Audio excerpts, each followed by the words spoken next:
Jasmine is officially, as of today, 4 months post-op, which is crazy. Yay! And we're so excited. And we have Alejandra here today from Truly Snatched. She is back. She came back to us. And we're going to do a little bit of a Q&A and ask you guys, like, the pros, the cons. Did anything crazy happen? How was your experience? What would you do differently? So let's get right into it. So since you are 4 months, how many lymphatic sessions have you done? A total of 12. 12? I feel like I need more. So I'm like maintenance massage right now, twice a month, but I definitely feel like I still need it because I'm still swelling in my lower back especially, and then I'll notice like some days it fluctuates more than others, but after I get my lymphatics, you could definitely see the ab etching, but if I haven't done it in a while, like you can kind of see it still, but not really. And I feel like with patients, like they get recommended like, oh, you only need at the minimum of like 8 sessions, and then they only do their 8 sessions, and then I feel like it goes kind of downhill from there. What do you think, Alejandra? Yeah, so everyone is different, but I definitely say I recommend no less than 10, and you can space them out however you want to space them out, but I do recommend at least coming once a week. Minimum, nothing less than that. But even after, once we're done with those 10 sessions, I still recommend you coming in because your body can maintain what you got done and your results. Even though you may feel good and maybe it doesn't hurt, there's no bruising, internally your body is still healing, so we still want to incorporate those lymphatics.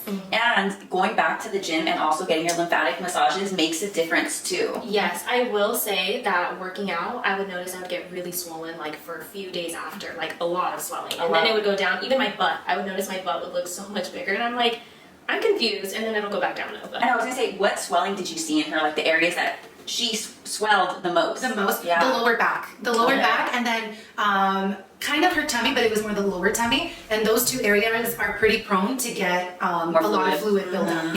Okay, and is your lower back still swollen, or? Yeah, so it swells up. It's weird. So sometimes, like when I wake up in the morning, it's flat, and then throughout the day, it'll swell up more. It just looks like these little pouches on the side. And are you still wearing your faja during the day, or what's your routine right now? Tell the truth. So I do a waist trainer pretty much the majority of the day. So I really, the faja, like at work, it was too much. And then I kind of gave up on it. I know I'm gonna get in trouble for this, but I do wear a waist trainer at work all the time, and then also at night I wear a waist trainer. The only time I really take it off is like if I'm gonna go out or if I'm gonna go work out. So for a few hours. So I'm pretty consistent with the waist trainer. I'm gonna ask each of you, what was the pro of this? Like, what was your pro of the experience? Alejandra, what was like your pro of the experience? She's like, because I got snatched. I don't know. I just feel like I couldn't have done my recovery without her. So I genuinely 100% think that. But I would just say like helping you heal and recover. Yeah, that's definitely. Like the with the swelling, I just every time I had a session, I would notice the swelling go down more and more and more.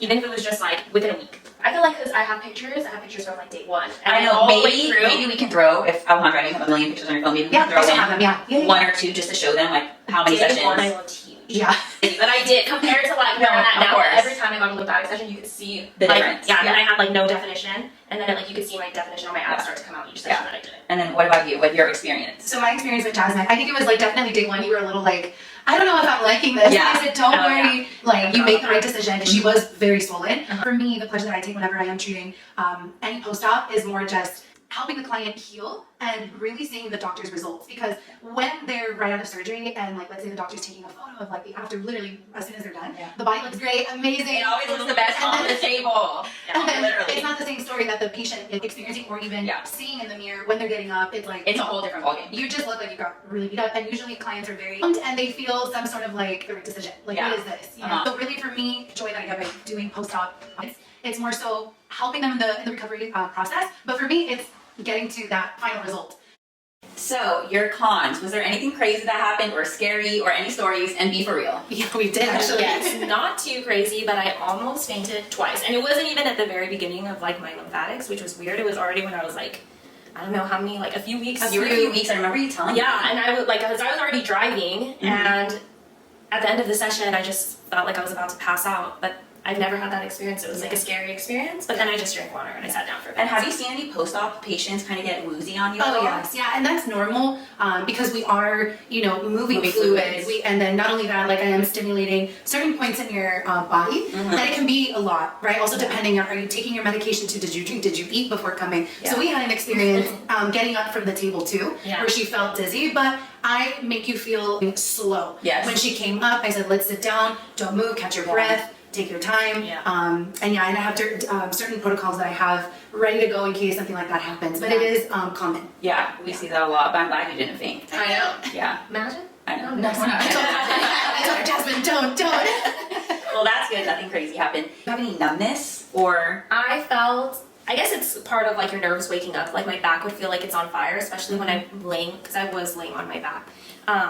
I feel like it would just feel so hot and like it was like burning. During the lymphatic massage? Oh, not during lymphatics. Afterwards? Mhm. Oh, okay. Yeah, just in general. Now, from the lymphatic massage, from your first, when you were 48 hours out of surgery, getting your first massage to your 10th massage, did the pain decrease? Did it stay the same? Oh, definitely decreased. I think it was only like maybe the first couple of weeks where I felt like a lot of discomfort during the massages, and I would take pain medication beforehand because it's tolerable. It wasn't like, I can't do this, please stop. But so I just, I was like, And you warn patients, like, okay, like it's not going to be the most comfortable and we have to get through this. Initially, the first sessions are always going to be more gentle touch.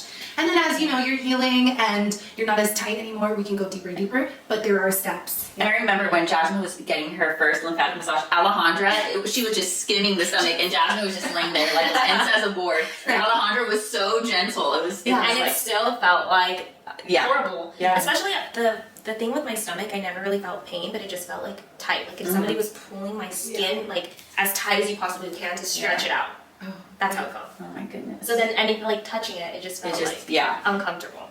Now, what advice would you give to patients about to get surgery? Definitely book a minimum of 10 sessions. I would plan to do more for sure.